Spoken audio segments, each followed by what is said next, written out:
क्या वो मेरी नकल करने लगे? नकल? आपकी नकल? हाँ, 5 साल तक जिन्होंने किसी को एक गज कफन नहीं दिया, हाँ। अब वो बुला बुला के सबको आरजेडी का गमछा पकड़ा रहे हैं। अच्छा। तो गमछा देने से वोट थोड़ी मिल जाएगा। और मैं वायदा नहीं करता हूँ, मैंने वचन दिया है जनता को कि मैं दोबारा विधानसभा चुनाव नहीं लड़ूंगा, क्योंकि मेरा ऐसा मानना है कि आपको अन्य लोगों को भी मौका देना चाहिए, आपको कुर्सी में चिपके नहीं रहना चाहिए। कि आप जब जनप्रतिनिधि को ढूंढते हैं, मिलते नहीं हैं, बैठने के लिए आपको कुर्सी तक नहीं देते हैं आपके जनप्रतिनिधि, मैं आपको खड़ा होकर अभिवादन करता हूँ। आप अगर फटी धोती में भी मेरे पास कोई आते हैं, पैरों में चप्पल ना भी हो, तो मेरा आदत है कि मैं खड़ा होकर के उनका अभिवादन करता हूँ। उसके बाद फिर मैं अपनी चेयर पर वापस बैठता हूँ। नेताओं ने जातीय कट्टरता बढ़ा करके रखा था ताकि वोट जीत सकें जाति पाति के नाम पे। मैंने उसे बहुत हद तक पाटा है, और मैं विधायक बनने के बाद पहला काम ये भी करूँगा कि जातीय कट्टरता को इस क्षेत्र में पाटने की कोशिश करूँगा, और जातीय घृणा के जब विकास की बात करें ऐसा माहौल बनाने की कोशिश। नमस्कार, मैं हूं देवांशु, आप देख रहे हैं न्यूज़ पॉइंट से। इस वक्त हम ओबरा विधानसभा क्षेत्र में मौजूद हैं, जहां पर तस्वीरें हम आपको दिखाते हैं, जहां पर जो है वो एनडीए के प्रत्याशी प्रकाश चंद्रा जो है वो घर घर जाकर जो है वोट देने की अपील करेंगे। हम उनसे बात करेंगे, लेकिन देखिए जनता जनार्दन के बीच जो है वो प्रकाश चंद्रा पहुंचे हैं। इस बार बिहार इलेक्शन जो है वो बिल्कुल रोचक हो चला है, कांटे की लड़ाई हर विधानसभा सीट पर है, और हमारे साथ बात करने के लिए खुद होंगे। कैसी तैयारी चल रही है आपकी प्रकाश चंद्रा जी? देखिए इस वक्त देखिए सबों का अभिवादन करते हुए और ये बताते हुए कहां पर वोट करना है, प्रकाश चंद्रा कैसी तैयारी चल रही है आपकी? तैयारी जनता की चल रही है। हम तो बस जहाँ जहाँ जनता घुमा रही है वहीं घूम रहे हैं। लेकिन इस बार देखा जा रहा है कि जो आपके अपोनेंट है उनकी भी तैयारी जोरदार तैयारी है। क्या ये सीट इस बार एनडीए अपने झोली में लेने में कामयाब हो पाएगा? एनडीए के झोले में सीट चला गया है। हाँ। सामने में इतनी घबराहट है, क्या वो मेरी नकल करने लगे? नकल? आपकी नकल? हाँ, 5 साल तक जिन्होंने किसी को एक गज कफन नहीं दिया, हाँ। अब वो बुला बुला के सबको आरजेडी का गमछा पकड़ा रहे हैं। अच्छा। तो गमछा देने से वोट थोड़ी मिल जाएगा, वो भी चुनाव के 2 दिन 4 दिन पहले उन्होंने किसी को धागा नहीं दिया, किसी जरूरतमंद को आंसू नहीं पूछी, किसी के दुख दर्द में खड़े नहीं हुए, 5 साल तक लगातार गायब रहे। अब पूरे परिवार आकर के जनता के बीच गिड़गिड़ा रहे हैं। तो आप जिस तरह से जनता का अपमान किए, जनता के बीच से जिस तरह से आप गायब रहे, जनता उद्वेलित है। और साथ साथ मैंने जिस प्रकार से लोगों के लिए काम किया है, समाज को मैंने जिस प्रकार से जोड़ा है, हिंदू मुस्लिम या फिर अगड़ा पिछड़ा दलित महादलित सबको जिस तरह से मैंने साथ लेकर के चला है, किसी के साथ भेदभाव नहीं किया है, हर उनके सुखों में दुखों में मैं शामिल रहा हूँ, उसका ही पुरस्कार है कि जनता इस बार ओबरा की जनता चुनाव लड़ रही है। और चुनाव में कहीं कोई लड़ाई भी अब नहीं है। वो लोग विपक्षी खेमा इतनी घबराहट में है कि वो अब उल्टा सीधा काम करना शुरू कर दिए। हम आपके पास इसलिए आए हैं क्योंकि आप ऐसी ऐसी बातें जनता जनार्दन के बीच में रख रहे हैं कि चुनाव तो कई लोग लड़ रहे हैं, लेकिन आप ऐसी वादे कर रहे हैं, घोषणाएं कर रहे हैं। आप कह रहे हैं कि आपका जो आवास है, देखिए झारखंड में एक ही विधायक है जो अपनी सैलरी का हिस्सा जो है वो जनता जनार्दन पर खर्च करते हैं, वो जयराम महतो। आप दूसरा आप ऐलान कर रहे हैं, इसके मायने क्या है? और साथ ही कह रहे हैं कि एक बार हमको जिता दीजिए, उसके बाद दोबारा चुनाव नहीं लड़ेंगे। ये सब क्या है? मतलब इसी वादे? नहीं, वायदे नहीं है। मैं वचन देता हूँ, कभी लोगों से वायदे नहीं करता, मैं झूठे वायदे नहीं करता। पिछले चुनाव में मैंने कहा था कि जो चुनाव अगर मैं नहीं जीत पाया और मेरे विपक्षी जीत गए, तो वो आपको 5 साल तक ढूंढते रह जाएंगे, नहीं मिलेंगे। वह पूरा हुआ, आपने देखा।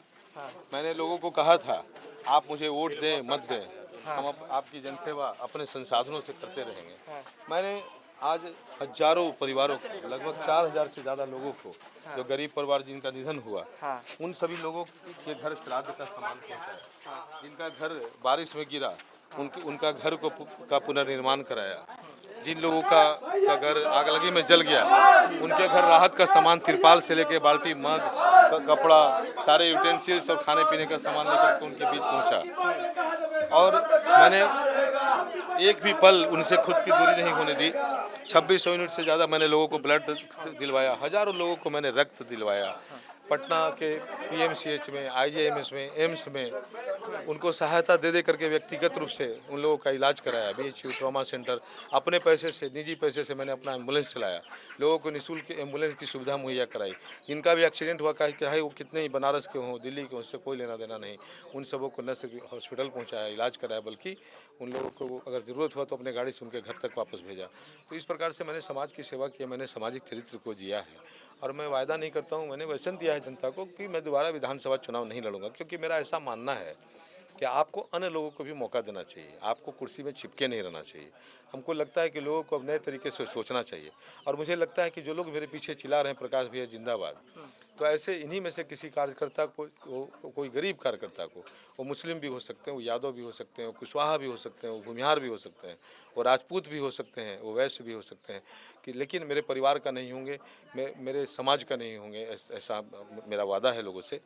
मैं वैसे किसी कार्यकर्ता को, जिसको पार्टी के नेता लोग तय करेंगे, उनके साथ मैं खड़ा हो जाऊंगा और उनको अपना तन मन धन लगा करके विधानसभा में भेज दूंगा। मैं समाज सेवा का काम जीवन प्रयत्न करूंगा। लोगों के यहाँ जो राहत का सामग्री जाता है, जो ब्लड डोनेशन होता है, जो एम्बुलेंस चलता है, वो चलता रहेगा निरंतर में। और उसके अलावा मैंने कहा है कि चूंकि संसाधनों पर जनता का अधिकार होना चाहिए, यहाँ के जो बच्चे परीक्षा देने पटना जाते हैं और वो उल्टे पांव वापस भागने की उनकी जल्दी होती है, आपाधापी मचा होता है कि हम फिर उतरेंगे दाऊदनगर या ओबरा में, फिर हम अपने गांव कैसे जाएंगे, वैसे लोगों के लिए वहाँ आशियाना होना चाहिए। तो जो विधायक का बंगला मिलता है वो बंगला मैं उनको दे दूंगा। वहाँ पे मैंने सोचा है कि 20 बेड लगेगा, 20 में वाइट बेडशीट रहेगा, डेली बेडशीट ड्राई क्लीनर्स को जाएगा, मेरे वेतन के पैसे से डेली दोनों टाइम भोजन का प्रबंधन होगा। और आज जैसे मेरा राहत वैन और मेरा एम्बुलेंस यहाँ खड़ा रहता है लोगों की सेवा के लिए, वैसे ही वहाँ पे एक 4 व्हीलर छोटी गाड़ी खड़ी रहेगी जो लोगों को PMCH NMCH इत्यादि जाने में, एम्स वगैरह जाने में मदद करेगी, लोगों को बस अड्डा जाने में मदद करेगी। जब बल्क में स्टूडेंट आएंगे तो उनके लिए वाहन की व्यवस्था करके उनको सेंटर तक छोड़ा दूंगा। तो ये सारी सुविधाएं मैंने उनके लिए सोच के रखा है और ये मैं करूंगा। और जो प्रकाश चंद्रा जो कहता है वो करता है, क्षेत्र जानता है। ये गजब का मैनिफेस्टो, एक मैनिफेस्टो जो है वो एनडीए वाले जारी करते हैं, दूसरा मैनिफेस्टो जो है वो महागठबंधन वाले जारी करते हैं, और तीसरा मैनिफेस्टो जो है जिन्होंने प्रकाश चंद्रा ने जारी किया है। विधायक कई लोग चुनाव लड़ रहे हैं, इतना मैनिफेस्टो जो आपने बना दे रखा है, मुझे नहीं लगता कि एक प्रत्याशी ने बनाया होगा। और ये मुझे लगता है कि जब आप सदन पहुंचिएगा, अब ये तब देखना होगा कि कितने वादे जो है आप पूरे कर पाते हैं। देखिए मैं बताता हूँ, पहले के प्रत्याशियों ने कई झूठे वादे किए। दाऊदनगर को जिला करते हैं, इसमें क्या कुछ नया तो ही ना है। मैं नहीं करता। मैंने पिछले चुनाव में जो कहा था आप करके दिखाया लोगों को। उसके बाद फिर मैं जनता के बीच गया हूँ। मैं किसी गांव में जाता हूँ, मैं बोलता हूँ मेरे लोग आए थे तो 10 हाथ उठता है। आपको राहत सामग्री पहुँचा था तो हाँ हाथ उठता है। अभी एक गाँव में मैं था, गैनी गाँव है, यादवों का ही गाँव है वो, तो वहाँ पे मैं पूछा कि कितने लोगों को रक्त मिला है, तो 7 लोगों ने हाथ उठाया कि उनको रक्त मिला है। अभी आप अपने हाथ पे कौन मेरे पास आया, तो आपने कहा कि सबको मिठाई खिलाया था ना, तो अब मिठाई खिलाने का भी जिक्र कर रहे हैं। नहीं, मैं इसलिए बोला कि आप जब जनप्रतिनिधि को ढूंढते हैं, मिलते नहीं हैं, बैठने के लिए आपको कुर्सी तक नहीं देते हैं आपके जनप्रतिनिधि। मैं आपको खड़ा होकर अभिवादन करता हूँ। आप अगर फटी धोती में भी मेरे पास कोई आते हैं, पैरों में चप्पल ना भी हो, तो मेरा आदत है कि मैं खड़ा होकर के उनका अभिवादन करता हूँ। उसके बाद फिर मैं अपनी चाय पर वापस बैठता हूँ, उनको मैं मिठाई खिलाता हूँ। इसका मतलब यह हुआ कि अगर मेरे यहाँ कोई अतिथि आते हैं या मेरे यहाँ कोई स्वजन आते हैं तो हम उनका स्वागत मिठाई से करते हैं। ये भी हमारे स्वजन है और उम्मीद के साथ मेरे पास आते हैं। मेरा कर्तव्य बनता है कि हम उनका इज्जत करें। तो हम उनको यह बताना चाह रहे थे कि जिस प्रकार आपके लिए यहाँ मिठाई रखा रहता है, उसी तरह वहाँ भोजन रखा रहेगा, उसी तरह वो आपके लिए अटेंडेंट रहेगा। कोई आपकी उपेक्षा नहीं कर पाएगा और हम आपकी सेवा करेंगे। हम आपको यह भरोसा दिलाएंगे कि पटना में कोई व्यक्ति है जो मजबूती से आपके लिए तैयार बैठा हुआ है। हम सेवा के लिए इस क्षेत्र में आए हैं, हम लोगों का शोषण और दोहन करने के लिए नहीं आए। दूसरा है कि अभी माँ पहले चुनाव लड़ी, फिर बेटा लड़ा, फिर पत्नी लड़ने वाली थी। ये सब क्या है? हम बहुत दूर तक नहीं जाना चाहते, हम बहुत ऊपर की बात भी नहीं करना चाहते हैं, लेकिन हमको लगता है कि हमारे क्षेत्र में हमारे जो लोग हैं, ये क्षेत्र काफ़ी पिछड़ा है। आप देखते होंगे रोडों की हालत बहुत ख़राब है, गलियों की स्थिति बहुत ख़राब है। यह जनप्रतिनिधियों की उपेक्षा के कारण ऐसा है। तो हम चाहते हैं कि इन लोगों में से कई लीडर पैदा हो और ये लोग ओबरा को ड्रास्टिक तरीके से बदल सकें। बदलाव की एक बिहार है। यहाँ पे समाजवाद गढ़ रहा है कभी ओबरा, नक्सलवाद से दूर रहा है ये क्षेत्र। जातीय कट्टरता बहुत था यहाँ, नेताओं ने जातीय कट्टरता बढ़ा करके रखा था ताकि वोट जीत सकें जाति पाति के नाम पे। मैंने उसे बहुत हद तक पाटा है और मैं विधायक बनने के बाद पहला काम ये भी करूँगा कि जातीय कट्टरता को इस क्षेत्र में पाटने की कोशिश करूँगा और जातीय घृणा के जब विकास की बात करें ऐसा माहौल बनाने की कोशिश करूँगा। एक आखिरी सवाल है, ईमानदारी से बताइएगा, क्योंकि ओबरा में क्या मुस्लिम समाज जो भी हैं वोट करेंगे क्या? मुस्लिम समाज के लोग इसी गली में है, हमने देखा था। मुस्लिम समाज के लोग जो है, हाँ, मुस्लिम समाज के लोगों में 50% वोट मिलेगा। यादव समाज के लोग यहाँ 100% नहीं, हम पूरे क्षेत्र की बात कर रहे हैं। यहाँ सूरज की पहली किरण के साथ जाग उठा बिहार। हर मत बने नई उम्मीद, हर कदम जिम्मेदारी। न्यूज फॉर नेशन की अपील, 6 और 11 नवंबर को घर से निकलें, वोट करें और अपने भाग्य विधाता खुद बने।